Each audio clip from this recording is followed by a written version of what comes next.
പാത്രത്തെക്കുറിച്ചാണ് പറയുന്നത്. ഒരു പാത്രം കാണുമ്പോൾ നാം കുറെ കാര്യങ്ങൾ ചിന്തിക്കണം.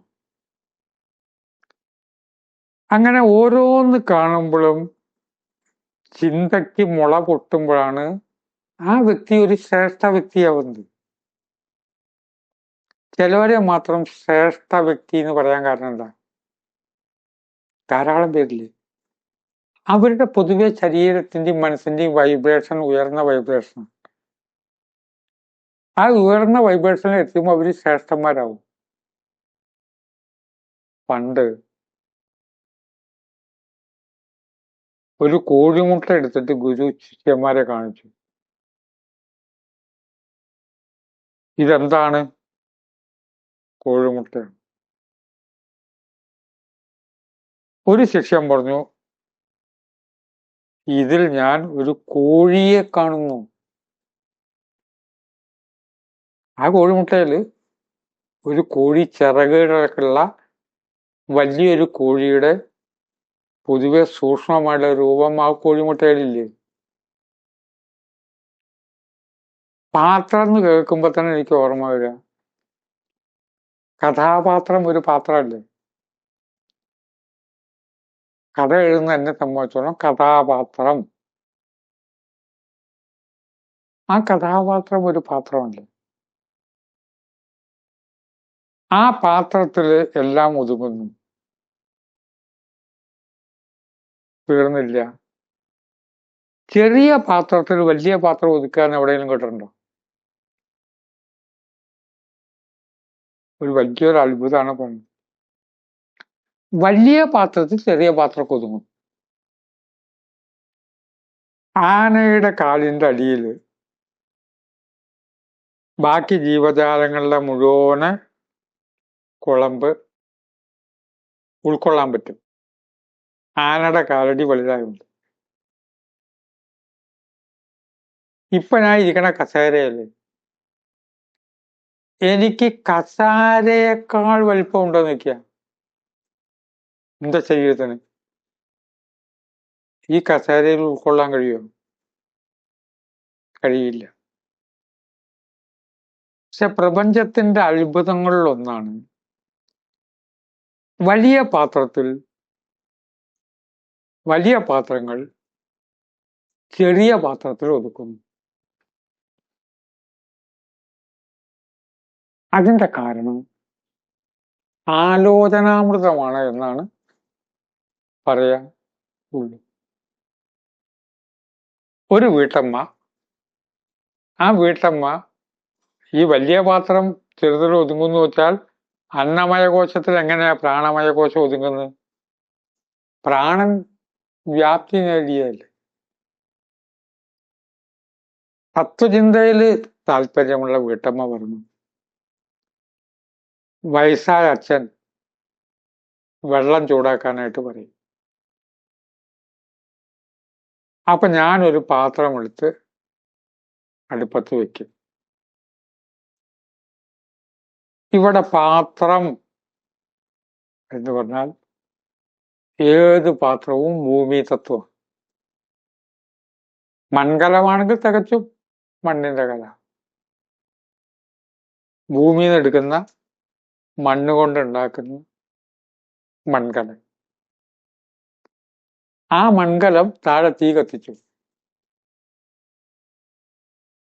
ഇനി ഈ പ്രപഞ്ചത്തിന്റെ രൂപമാണ് ഈ കലം. പൊങ്കാലയൊക്കെ ഇടാൻ പോകുന്നവർ ഇത് ആലോചിക്കുന്നത് നല്ലതാണ്. പൊങ്കാലയുടെ അർത്ഥത്തിന് കുറച്ചൊരു ഡീവിയേഷൻ ഉണ്ട്, അത് വേറെ എപ്പോഴെങ്കിലും പറയാം. ഈ സ്ത്രീ കലം എടുത്തു വെച്ചപ്പോഴേ ഈ ലോകം ഭൂമി തത്വം. ഇതൊരു പാത്രമാണ്. ഗർഭപാത്രം അവിടെയും പാത്ര. അതിലേക്ക് വെള്ളം ഒഴിച്ചു. ജലതത്വം.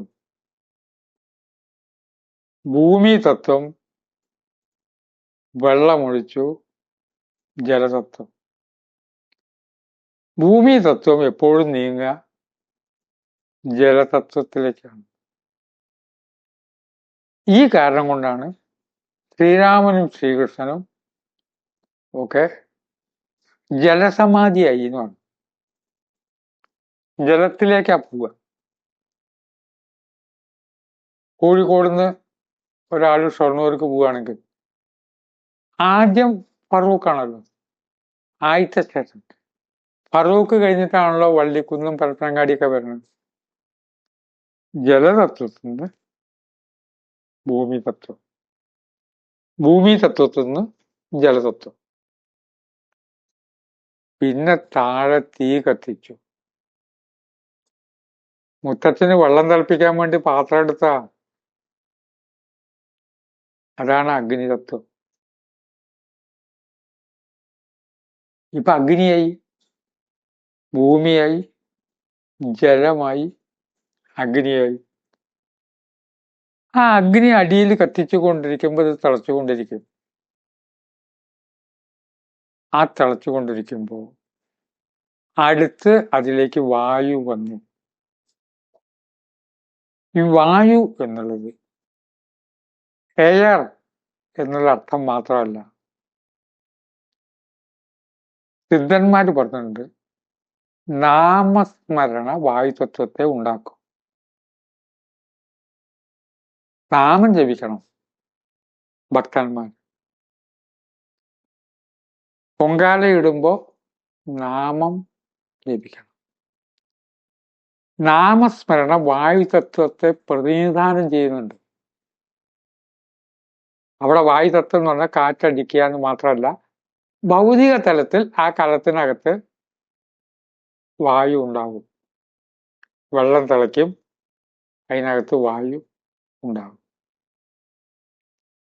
ഇനി അതിനകത്ത് ചെറിയൊരു ഗ്യാപ്പ് ഉണ്ടാവും, കലം മുഴുവൻ അങ്ങോട്ട് അറിയില്ല.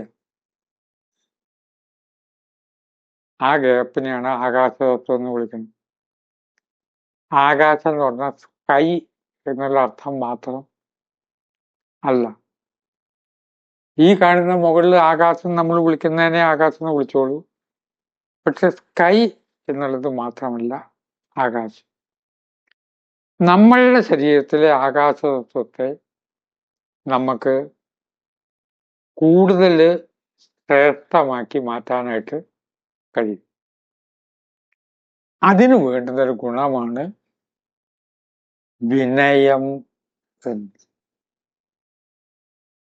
ഈ വീട്ടമ്മയ്ക്ക് വിനയം എന്നുള്ള ഗുണവും നാമജപവും ഉണ്ടെങ്കിൽ ആ മുത്തച്ഛന് വെള്ളം തിളപ്പിക്കുന്നത് മെഡിറ്റേഷനായിട്ട് മാറും, പ്രാർത്ഥനയായിട്ട് മാറും, ധ്യാനമായിട്ട് മാറും. ഇവിടെ വിനയം എന്ന് പറഞ്ഞാൽ ഉദ്ദേശിക്കുന്നത് ആലോചിക്കണം. നമുക്ക് വിനയമുണ്ടോ എന്ന് സ്വയം പരിശോധിക്കണം. ഒരു കർമ്മം ഞാൻ ചെയ്യുന്നു എന്ന അഭിമാനം വന്ന വിനയമില്ല. ഞാനത് ചെയ്തു, ഞാൻ ചെയ്തു, ഞാൻ എന്തൊക്കെ ചെയ്തു എന്നറിയോ, ഞാൻ വീട് വെച്ചു, ഞാൻ മക്കളെ വളർത്തി, ഞാൻ ഒന്നും ചെയ്തിട്ടില്ല. മുഴുവനായും സമർപ്പണം. മുത്തച്ഛന് വയ്യ, അപ്പൊ കുളിമുറിയിൽ കുറച്ച് ചൂടുവെള്ളം വേണമെന്ന് ആവശ്യപ്പെട്ടു. അപ്പൊ മുത്തച്ഛന് വേണ്ടി വെള്ളം തിളപ്പിക്കണം. മുത്തച്ഛന് വേണ്ടി തിളപ്പിക്കാൻ ഈശ്വരൻ എനിക്ക് ആരോഗ്യം തന്നു. ആ ദൈവം എനിക്ക് ആരോഗ്യം തന്നുകൊണ്ട് ഞാനിത് സമർപ്പിക്കണു. ഞാൻ എന്തൊക്കെ ചെയ്തു എന്നുള്ള വിചാരമൊന്നും വേണ്ട. ഒരു വെള്ളം തിളപ്പിക്കല് മെഡിറ്റേഷനായിട്ട് മാറുന്നു. ഇങ്ങനെ ചിന്താശീലമുള്ള നമ്മളെ സംബന്ധിച്ചിടത്തോളം ദൈനംദിന ജീവിതത്തിലെ നിസ്സാര കാര്യങ്ങൾ വരെ മെഡിറ്റേഷനാക്കി മാറ്റാൻ നമുക്ക് കഴിയും. അങ്ങനെ കഴിയുന്ന ജീവിതങ്ങളെ നമ്മൾ വിളിക്കും, അവര് ഹൈ വൈബ്രേഷനിലേക്ക് ഉയർന്നവരാണ്, ശ്രേഷ്ഠതയിലേക്ക് ഉയരുന്നവരാണ്. അവരോട് നമസ്കാരം പറഞ്ഞുകൊണ്ട് വാക്കുകൾ സംവദിക്കുന്നു. നമസ്കാരം.